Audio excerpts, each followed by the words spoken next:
Hello and welcome to another episode of the Anxiety RX podcast, which is kind of a double thing today because my friend Nima Ramani and I are starting a podcast called the Manxiety podcast, which is devoted mostly towards men, but I'm sure we want women to listen to it too. I think our little catchphrase is, this is the podcast you wish your boyfriend/husband would listen to. So we're going to do an episode today of both the Anxiety RX podcast and the new Manxiety show, and I am going to have Nima take it over from here because we're going to talk today about boundaries, and Nima is an expert on interpersonal anxiety, so this should be beneficial for me as well as everybody else. Hello, my friend.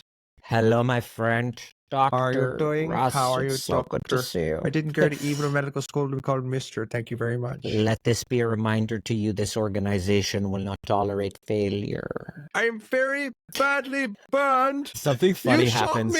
You shot me. Okay, well, something happens. We regress to teenagehood every time we hang out. I think one of the things we talked about, you and I, in this podcast, the Manxiety podcast, is that we're going to make it entertaining as well as, because trying to drag men into an environment where they're trying to get more emotionally literate, you're probably not going to get a whole lot of buying into that. So it's like we put in some humor, we put in some this is what my life is like, this is what your life has been like. I've been divorced, you've been divorced, we've both been through some significant issues. So it's kind of like, can we share this with the younger population of men and even the older population of men and just give them something that they can hold on to from two guys who have been there, but also have a lot of training in interpersonal relationships. Yeah, we've studied it, but also the work lives in our bones, and so and really my kidneys cool. and my testicles and my testicles. Okay, all right. So the Manxiety, the concept of the Manxiety show is really about kind of honoring the challenges that men have, the anxieties that men have in love, in sex, in money, the things that are most prevalent. And you just nailed it there when you said men and emotional challenges with connecting to our emotions. It's because when we're children, if you're a boy, when we have any emotion, we've been silenced. It's like, put up or shut up. Don't cry. Yeah, don't cry, shut up. Suck it up. If you have, suck it up, buttercup. So we really don't have a range, a literacy of emotions other than connecting to anger. And that's also invalidated. So men are in crisis. And it's time that we start educating. Why we're doing this is because we're so inspired to save the world. We're pretty inspired to identify the parts of our journey, that the holes that we didn't have filled. And so what we're doing is we're filling those gaps for others. And this conversation is kind of an extension of the last one that we talked about when we talked about fawning. And so we're talking today about fawning and boundaries. And what are boundaries, actually, well, Russ? Fawning is it's actually a trauma response. We have fight, flight, and freeze, but nobody's really talking about the fourth one, which is the most prevalent, which is fawning. And fawning is a reflexive desire to perform, to prevent the other person from getting upset. So we take on a role.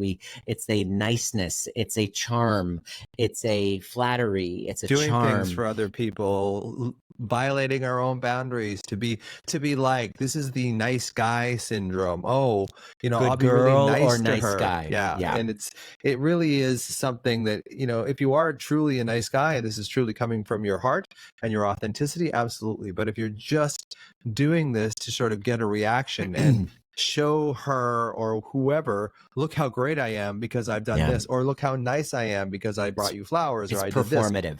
It's performative. And it's transactional as well. Right. It's not coming from an authentic place. So we're going to talk about that today. And I think you sent me some questions today that we're going to, I thought were really good. Do you want to read them out? A few questions that I've been getting quite a bit from my community. And we're going to talk about boundaries. First of all, we got to define what a boundary is. We'll talk a little bit about that. And just a little bit on fawning though, Russ, is the nice guy thing is there's a difference. There's a stark distinction between being kind and being nice. Kindness is coming from a place of I'm good with me no matter what. And I'm kind of coming from a place of overflow. But niceness, there's a manipulative, performative aspect to it where you're doing it for perception management. To get something. And to get something. There's like you said, there's a transactional component of it.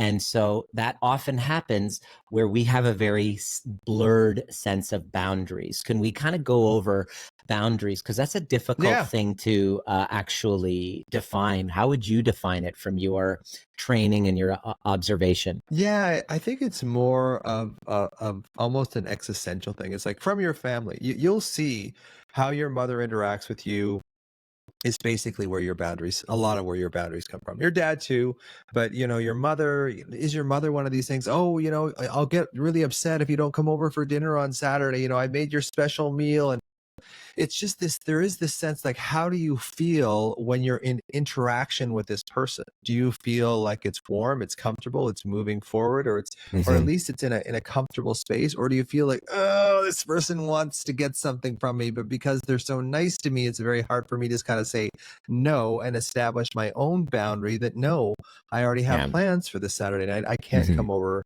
to the house for dinner. Yeah. A boundary to me is an energetic, it's kind of like an energetic, it's the shape of who you are. It's an energetic kind of limit where you end and the other person begins. And so you're right how it comes from childhood, because like it goes back to childhood where, a mother is breastfeeding her child and then he bites her. Okay. Like he bites and she's like, and then how does she exert her no? And I remember when Dominic was a child, when he was like a little baby, an infant, and we would say no, like he would hit or he would kick, and then we would say no. And the second we would exert a boundary on him, guess how he would react? Like you react. Not very happy. Like Domsy and you are like clones of each other for sure. Exactly. So I can see. He would start to cry. Yeah. He would start to cry because inherently deep down, this is why boundaries, it's important to say, this is why exerting boundaries are so difficult, because when someone exerts their no to us, it feels inherently like a rejection of our whole selves. So the no feels like a rejection. And because of that, if you say no to your mother and she reacts and feels rejected and gives you the impression that if you say no, then she starts crying or gives you the guilt trip, the message that little Rusty gets is that I can't say no without losing affection. And so we then learn, it's the shape of who I am. I learn is that my values, my beliefs, my preferences, to exert them, how was I responded to? Was I encouraged or was I invalidated, denied, or dismissed? And the way that those boundaries or preferences were treated shapes our relationship to our no moving forward. Yeah, and that's basically the root cause of enmeshment.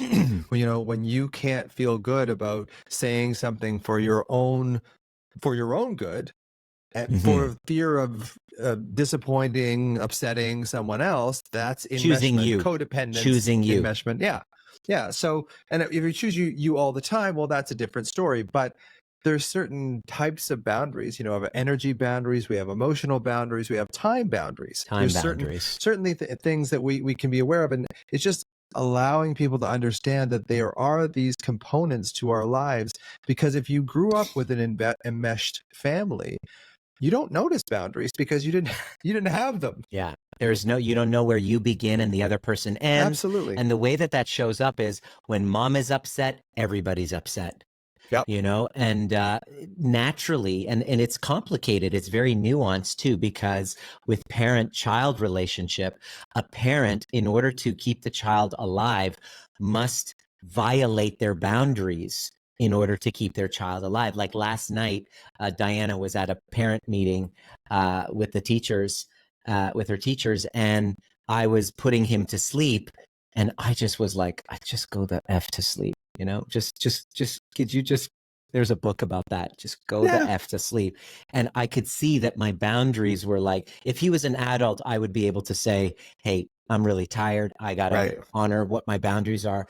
But in parenting, we can't do that. So parenting, is one place where we're violating our boundaries. Another place is if you're working in a job that's unfulfilling and you have to go there because of survival, you're not choosing. Many Right. people go to work and they violate their boundaries. Maybe people go into their family systems and they violate their boundaries. So we're constantly living in a culture of fawning, and it's impacting our health and our relationships. Yeah. And I think that was very well said. And I think, when you get these things about, violating boundaries, the natural response from that is resentment on both sides. Like I 100%. resent my mother for demanding this of me, and she resents me for not capitulating to her needs. And resentment is what I believe kills 95% of relationships. It's resentment that kills us. So if Yeah. we can be more boundaried and say, okay, and you can't do it when you're both in fight or flight, but pick the time where you can kind of say, hey, I've been making some changes in my life. I'm just Mm. saying that I can't come over for dinner on Saturday nights anymore because I have this other gig that I'm doing or whatever. But we could do Sunday or Monday, and Right. then she'll go, well, I really wanted Saturday, but, I mean, she's 90 now, so she doesn't do this anymore, but she used to do things like this when she was a little bit younger. So it's like, she'd be like, okay, that seems all right, because all she really wanted was having me over there. Connection. And the only way that she knew how to do that was to kind of order me around, because that's what she used to do to me as a child. And it Or freaking guilt you. worked. And it worked. Yeah. So why were our parents do anything differently? Samin and Parviz are the same. Why would they do anything differently for you? Because they know it works on you. They've been great though. Why? I know. Because now I exert my boundaries with my Right. parents, and I I've say, seen you well, do that it. doesn't work. That doesn't work with me. And so that's completely transformed. Yeah. And what you were talking about resentment is very key, because I really wanted to share this. You say you feel resentment when you violate your boundaries. You're resenting her. She's resenting you. But here's the most important piece, and why it's so important as far as from an anxiety and a health standpoint, is that we cannot violate our boundaries without simultaneously creating resentment towards ourselves. Yeah. It's like a self-attack. And when you do it again and again and again and again, you burn out your adrenals. If you're dealing with chronic fatigue, it's your body is becoming the boundary. So what I've discovered, and this was like an aha revelation as a chiropractor, this is what made me want to leave my chiropractic practice, is that symptoms are your body's way of exerting boundaries. So if I'm eating too much, drinking too much alcohol, the hangover is my body's attempt at setting a boundary. If I'm eating too much gluten, and that's an assault on my system, my body's symptoms will bring up these boundaries. Symptoms are your body's attempt at giving boundaries. Isn't that a neat reframe that we can give? I think it's really intuitive, for sure. And also a lot of the problem with that is that the symptoms knock you deeper into alarm, which takes you out of your rational ability to actually see and set those boundaries in the future. So it you becomes this abandon yourself even over further. and over and over again, and then on top of all that stuff, you feel bad that you can't set boundaries. And Right. then that just becomes a self-fulfilling prophecy. So it's really learning to be able to kind of see yourself in this very aware light. You're not going to change your boundaries overnight, but you can do it slowly. You can start doing it with people, say, in your casual relationships, as opposed to, your family or whatever. Just start creating little things and just get some success with it. Like James Clear talks about in Atomic Habits, get little bits of success, and then you're more likely, through your prefrontal cortex and your ventrotegmental area, your dopamine circuits, you're more likely to complete that motion to change in the future. Otherwise, if you get shot down immediately, if you go in and tell your mother, I'm not coming over for dinner on Friday night, and that ends it, it's probably not going to go well for either one of you. Now, let's chat a little bit. I really had on my notes here, it says to really share like the difference, the nuance of what a boundary is. So let's say you come over and you start eating cashews like I did a couple nights ago. Oh, perfect. Because dinner was going to be late and I'm starving. I've been looking forward to your cooking all day. So it's like, I am freaking starving. I walk in, I see this bowl of nuts, and it's like, I'm eating these nuts, man. I'm like, dinner will be ready in half an hour. And you're like, okay. He starts going after the cashews. Yeah, handfuls. like handfuls. And I'm like, slow down, dude. Dinner's coming. I know. Boundary. Yeah. No, but so here it is. Let's use that as a hilarious example. Okay. I literally just thought of that. And as you said it, hilarious. So as you say that, as you reach over, let's say I get triggered that you're eating all my food. Okay. Okay, let me just jump in first because it's like so Nima's funny. invited me over for dinner. So in my little mind, when I get hungry, I get a little bit irrational, right? So you invite me over for dinner. You tell me better than dinner's getting hangry. Yeah. You tell me dinner's in half an hour. I'm like, I expected you, Nima, to feed me. Now. So now. So that I was am your going boundary. to unconsciously look for anything I can eat at this point. That was which was the cashews. See, and what's important is that in that moment, you were respecting a boundary of your body. Your body was saying, I'm hungry. So you were respecting the need. And that's the key that I wanted to mention, is that a boundary is a expression of a need in your body. So when I reach and I drink water because I'm thirsty, I am like my body, the symptom of thirst is the boundary, and then I drink. You are hungry when you came over, you grab my fucking cashews. Yep, because they were there. They were there. It's all good. Otherwise, if they weren't there, I would say, hey, I need a snack. I haven't eaten all afternoon. And that is exerting a boundary, because a boundary is an expression of an internal need. It's about you. But if you turned around and you were like, what's the matter with you? You're not feeding me. That's not a boundary. Well, I said that in my mind. Like that's the child. That's the child. But that's the child in me, Nima. That's the child in me going. I have a certain expectation of you that you're going to give me something to eat, because I've sort of kept my appetite, in check all afternoon, and now all the flesh. Now my boundary was, if there was no cashews there, I would say, hey, look, if it's going to be half an hour, I need a snack. Now, the other option I could have done was just suck it up, stay really hungry for that half hour, go, I don't want to upset Nima, because, he's gone to all this trouble of making this wonderful food. So I'm just going to suck it up and feel the pain. That's fawning. I guess it is. So exactly, perfect example. So the key that I really wanted to hammer home on this podcast episode was that a boundary is an expression of our internal needs. Many of us mistake a conversation. If your language is about the other person, like if you came over and you said, what's the matter with you? Where's my dinner? Why haven't you cooked it? Where's my dinner, bitch? No, I can think that. You can think it, but that's not exerting a boundary.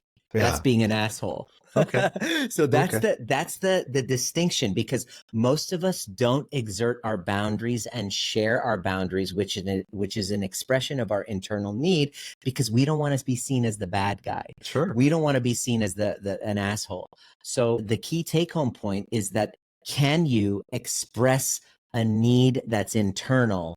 And that's what a boundary is. Your thirst, your hunger, your symptom, because that provides an opportunity, because I care about you. I'd be like, oh, absolutely. Have some cashews. It'll be ready in half an hour. Do you need anything else? Diana was there. Like, do you need anything else? Can I get you anything? You're like, nope, you got that. We're good. We're gold. But the question I have for you, I want to kind of address, playing devil's advocate, is what happens if someone doesn't listen to my boundary? What would you do? What do we do when someone, because now, the listeners might be asking, so what do I do if someone doesn't listen to a boundary? Well, using that example, I would regress into childhood, because I was, when I was hungry as a child, I did not like it. And the other thing I know about myself is I do not like anyone else controlling my destiny in any way at all. So if you said, you know what, I spent all this time making this food, it's going to be delicious, I don't want you to eat anything. Yeah, I don't want you to. Now, depending on how you said that, I think I might be okay. Say, look, I know you're hungry. I've spent the afternoon kind of trying to make this as good as I possibly can. If you need to eat cashews, here they are. But on some level, and I'm not, this isn't a demand, but if you can wait, I'd appreciate it. But if you can't, that's okay. It's nuanced, isn't it? It is. It's very nuanced because we're humans and it all depends on our state. It depends on our capacity. Sometimes our capacity is little, sometimes it's a lot. Have we eaten? Have we slept? So for the listeners to really get the breadth of this conversation, and boundaries are something that's a work in progress and they're negotiated. And so if somebody doesn't listen to our boundary, that's a time for us to kind of really lean in and re-express it from what's happening inside. And if they still don't respect it, well, this is where we get to choose, because this is the should I stay or go conversation. This is my specialty in helping people in a should I stay or go situation. Just recently, I spoke about this with you when we went for breakfast on Sunday. I had a client kind of challenge my integrity and my boundaries, and it got me a chance to go inward and reflect and say, okay, was I in integrity with my values? Yes, I was. Now, after I connected with that, it gives me an opportunity now to have a repair conversation and say, hey, during this rupture, during this conflict, this is my values. My priorities are to my company, my family, my business. And, I didn't put you ahead of my business. And if that's going to be a problem for you, that I choose my values over you, now we can make a decision. If you're okay with that, I'm not going to abandon myself so that I can appease you. And that's a difficult choice point, isn't it, Russ? Yeah, but you said it with this person in such a way that you practiced beforehand, you dropped into your body, you were consistent, you were clean with it when you say it. Now, if you're not clean with it, if there's all sorts of edges What do in you there, mean like, clean? Can you define what clean clean means? is like, okay, whatever they're going to say, I'm not going to get overly upset about it and start coming from a reactive place. Defensive, not getting defensive. Exactly. So because then everybody gets into that. So if you project this image like, this is what my boundaries are, these are my priorities. And even if you're in there saying something like, I'm trying to change, because sometimes we have these relationships with people and we have let them kind of steamroller us. We have, or we've steamrollered them. And it's like we're changing a step in this dance and it's going to be uncomfortable for them. So just doing it in such a way that it's not against them, it's more for ourselves. You. Yeah. Exactly. Yeah. So it's just and staying then in that. standing in that and being compassionate first to ourselves, and then understanding and saying, I'm giving you an opportunity. These are my values. This is my priorities.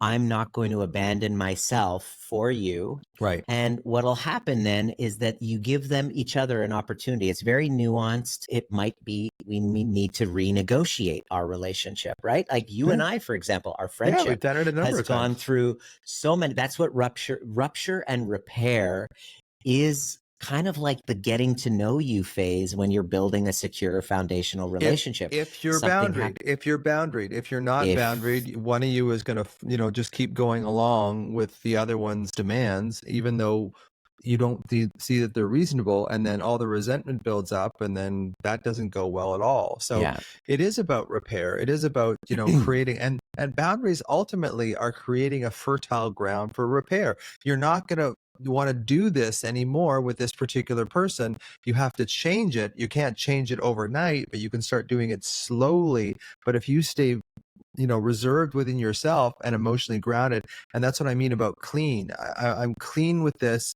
Whatever they're going to say, I'm clean with it. I'm good with me. I'm true to my values. I'm true to my priorities, and I'm compassionate with them. And it's challenging if they can't meet you at the same. It's challenging if they don't meet you there, and there is a potential rupture. But you don't want to be in a friendship or a relationship with somebody. You're expected to give up yourself in order to maintain the attachment. So it's important for us. This is an attachment question. It's because, why do we violate our boundaries? It's because there's a competing attachment. If I exert my boundaries and I risk losing you, if I'm not resourced within myself and I haven't healed my attachment traumas and I haven't worked through my, integrated my shadows and I haven't really owned my own self-worth, I'm going to abandon myself to maintain an attachment and then give not fully me to this relationship. And now we're creating a And then resent codependency. it. And then resent it. So, and that's what Most builds up. codependencies are run with resentment. Oh, of course. That's the fuel that runs, Yeah. codependency and merging and enmeshment and that kind of thing too. So a lot of people, who have porous boundaries, they need to be needed. Like, it's really important for them that they are needed. They're important for what they can give because they've trained themselves through operant conditioning that they have a sense of importance only when they provide something. Right. And it's a way of manipulating as well. Yeah. So it's not clean. It's enmeshed. It's codependent. And it just creates all sorts of resentment on both sides. So Yeah. I wanted to get back to those questions though. Like you said, I got another, one more question here, but the point here is that it is porous boundaries. When we don't allow those boundaries to express themselves, it's because, we don't love ourselves. We don't appreciate ourselves, and we are willing to risk losing ourselves for the attachment. And that is codependency. And that's exactly where resentment builds. And then this is basically where trauma bonds come from. And a lot of times it's not your fault. It's basically how you were raised. You were raised in an environment where there was porous boundaries. And, kids just follow what they see. So if they see a family that's completely enmeshed with each other, they don't know about boundaries. Like it just doesn't come into their frame of reference. So of course your relationships are always going to be fraught with resentment and, you're giving too much, or maybe you're taking too much because the pattern that you saw in your own family. So it's all about awareness. It's all about, okay, how were disputes resolved in the family? People have the right to their own emotional garden.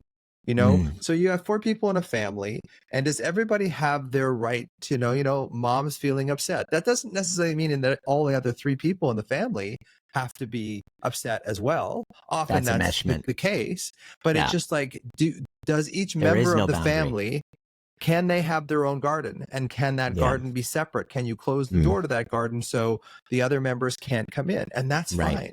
And that's exactly why people don't exert their boundaries, because we don't want to be the bad guy.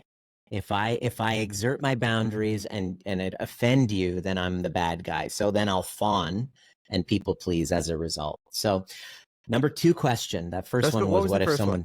The first one was, what if someone doesn't listen to my boundary? Well, give it a shot and exert that again. And then if they're not willing to, you don't need to be in a relationship with somebody who isn't, because that's not really... Nice recap there. Number 2, what if I regret my boundaries and want to change them? Tell me more about that one. So that's a question I get quite a bit. So let's say, a classic one, let's say a man and a woman are dating, and first date, second date, and all of a sudden they have sex. She says, let's consent to sex. And then afterwards feels guilty about it. She does.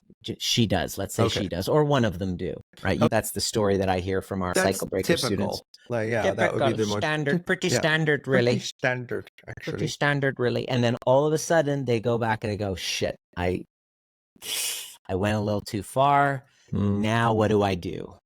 Right. What happens there? And so how would you kind of take that on? I think it's to be honest and compassionate with yourself first.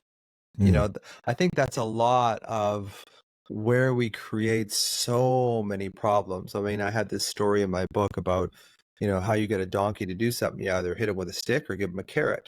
And I think so often, especially in the society, we hit ourselves with sticks because it does work. Like overtly, it does work. Yeah. But shaming ourselves. As Neufeld would say, at what cost? At what cost? At what cost? At what cost? So hitting yourself with a stick works, and we don't give ourselves enough carrots, because if you give yourself a carrot, you're kind of putting yourself in a framework like, you know what? Yeah, I made a mistake, maybe. Yeah. But I'm in this emotionally grounded place. I'm in my own garden, and I can kind of make a rational decision as to how to progress from here.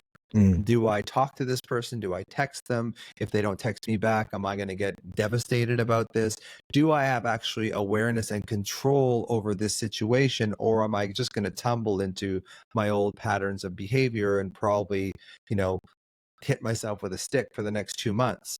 Mm. So it's really understanding through awareness. It's like, how can I be kind to myself first about this and About see violating my and boundaries see in the where first place. and what was the boundary that I actually violated? Mm. What was that thing? Did you go out before? It's like, there's no way I'm going to have sex with them tonight. There's no way I'm going to have sex with them. Not a chance. And then if you fall Yeah. into that, that's difficult because Mm. it's you make the intention, you have your own best interests at heart, and then you kind of betray yourself that way. Right.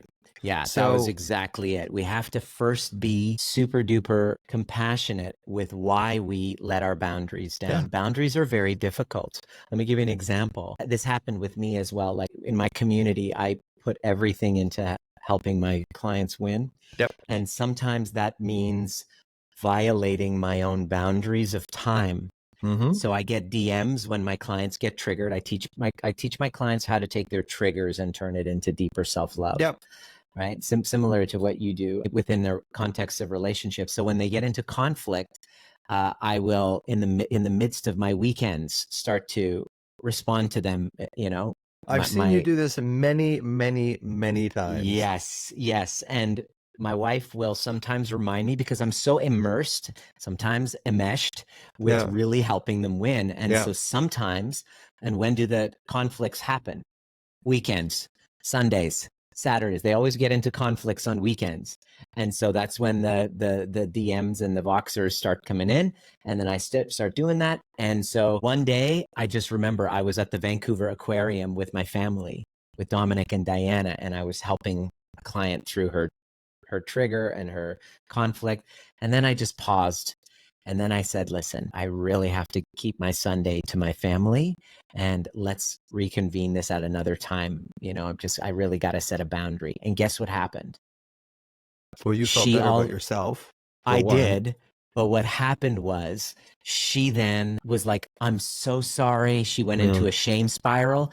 And then she kind of stopped showing up on the trainings. She would put her camera on. She would dissociate because now she went into a shame spiral, which brought up a crap ton of guilt for me because there it is. This is my story. Sure. There I go. I exert my boundaries, and then they get butthurt about it. It explodes, and it turns them into a shame spiral. And then I feel guilt for setting a boundary. And then I'm like, see, now I'm afraid to now because now in the future, I'm trigger happy of just setting a boundary because it's going to hurt their feelings. And I really want them to get better, and I want them to heal. But the answer is, speak your truth anyway. And it's been a few weeks. I haven't heard from her. Then I reached out and I said, hey, it's been a while since I've seen you. Was it because I set that boundary? I understand how that must have been difficult for you.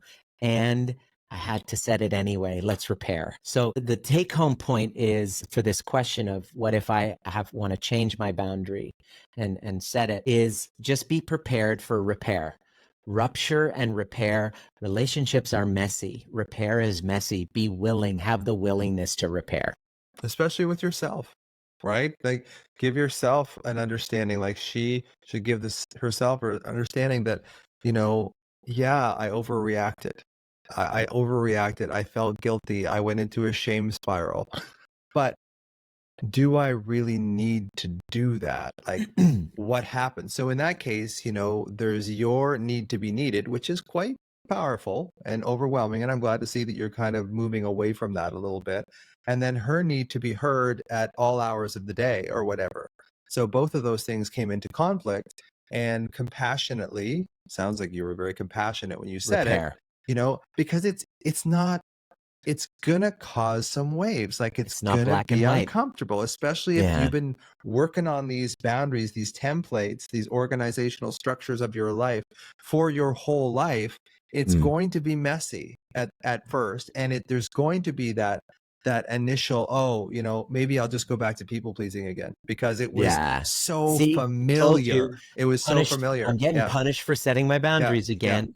And she wasn't actually punishing me. She was just having her own Well, she was experience of punishing it, which herself was by the sounds of things. exactly Yeah. 100%, 100%. So the last question, these are super duper helpful. The last question is why, when we're setting boundaries, is it important to make it about us? Well, we can't make it about anybody else. Otherwise, it's codependence. If you're Yeah. trying to make a boundary based on someone else's needs, you're doing the exact opposite of creating a Yes. boundary, right?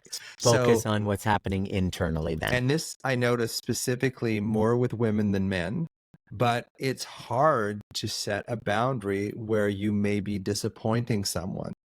Men are a little more able to do that.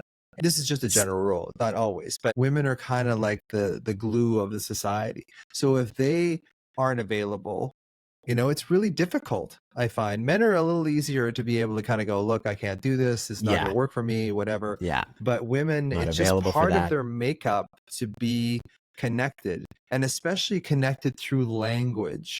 Men, we're connected through like sports and, punching each other on the arm and, teasing each other and that Hey, kind of let's stuff. go to the gym and have a workout. Same. Or let's go for golf. Let's go for a golf, golfing or whatever. But women, it's much more of a collaborative, it's much more of an integrative experience. Exactly. So that's such fertile ground for boundary violations because, Huge. each of them wants to be, and I don't mean to sort of, minimize women here, but each of them wants to be so connected that you can't have that like mutual connection. Someone usually has a need, like, oh, I can't come this weekend because I got to look after my kids or whatever.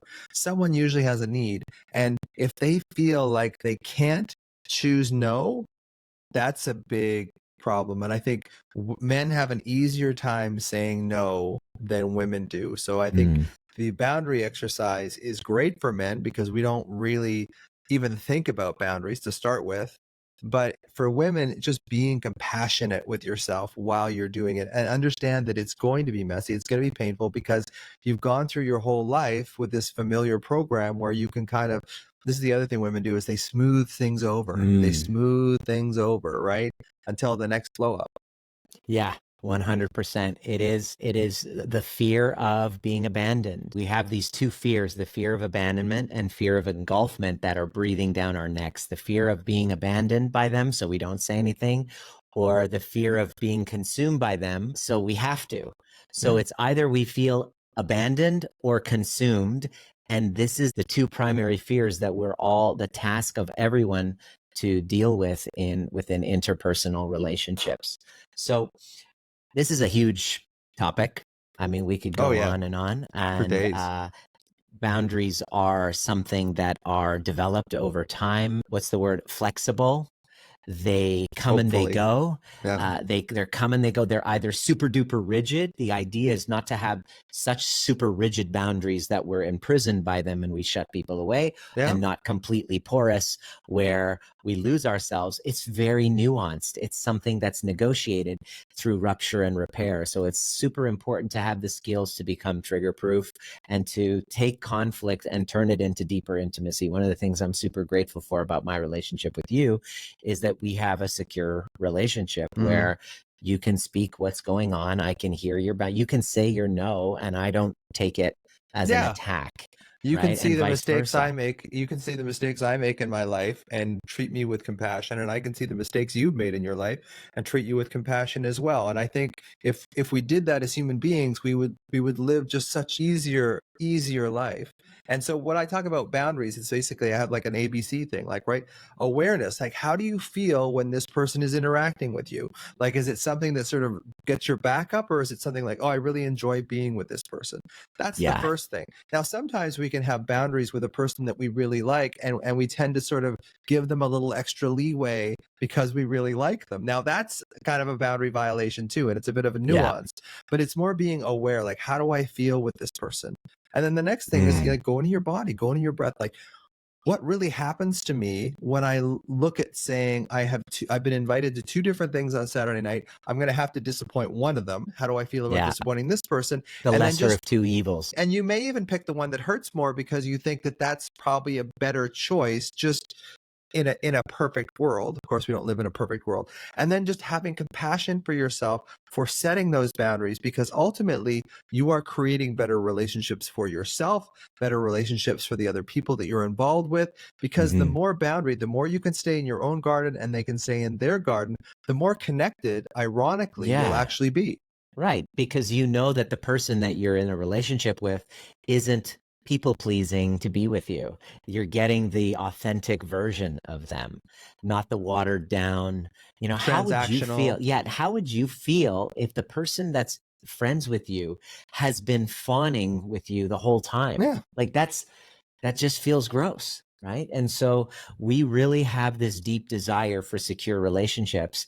But we have these conditioning and these fears, the fawning response, fear of being punished for speaking our truth, that gets in the way. And that's why I'm super duper inspired to have this conversation, to educate people who want to go deeper.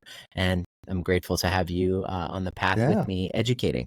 I enjoy having conversations with you about this, to kind of just say, hey, this is what happens. This is why I ate the cashews. This is what's happening, right? And the fact that we can go about that and just sort of say, this is what's happening, right? Yeah. Just I make think sure that you stop at Costco on the way to my exactly, and place next replenish time the and 5 replenish those cups of 5 cashews cups that of you cashews that stuff you down your gullet. gorged, you bastard. Oh, well, Yeah. we do our best. See, now I'm boundaried enough to know that you're just joking, right? So I go, okay, I don't have to get resentful Actually, about I'm that. not. Okay, there you go. So that's a good boundary we can set right there, because I'm not either. So we can just keep working on it. Just keep working on this together. But yeah, I mean, I think just to wind this up, it's really boundaries are ultimately just your relationships, how you relate to other people. And if they're very porous, your relationships aren't going to go well, right? Yeah. Eventually they're going to crack up. They're essentially how I'm relating to me and how I'm reporting to you my relationship to myself. That's what a boundary is to me. Is boundary is my embodied somatic relationship to myself. It starts there, and then reporting it as a gift to you, because I want to have a relationship with you that respects mine and your boundaries. And that's where secure attachments really are formed. Yeah. And to kind of wind it up too, like we can be a reactive self, which is basically people pleasing, fawning, even aggressiveness, anger. That's a reactive self.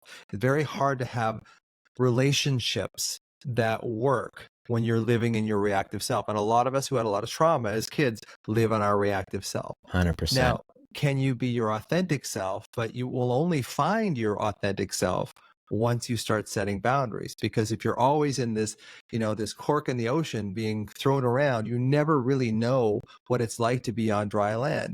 And if you've never grown up with boundaries, it's one of those, you don't even see it. You don't even see that they're there. You just know, hey, my relationships don't tend to go well. I tend to be a loner. I tend to be aggressive with people. I can't maintain friendships, all that kind of stuff. All those things are because you haven't cultivated boundaries.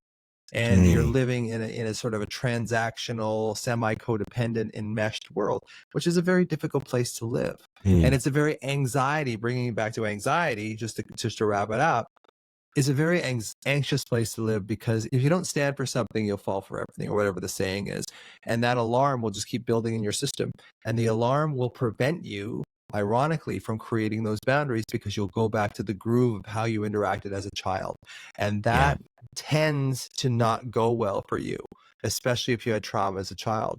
So just learning awareness, then going into your body, and then being compassionate with yourself. That's really how you start with your boundaries and how you kind of maintain them, because that's another podcast, is how you maintain these damn things. 100%. It's a moment to moment practice. I'm stoked for the people that are really wanting to delve into this topic a lot deeper and learn more. I'm doing a workshop on this. It's Friday, the 5th.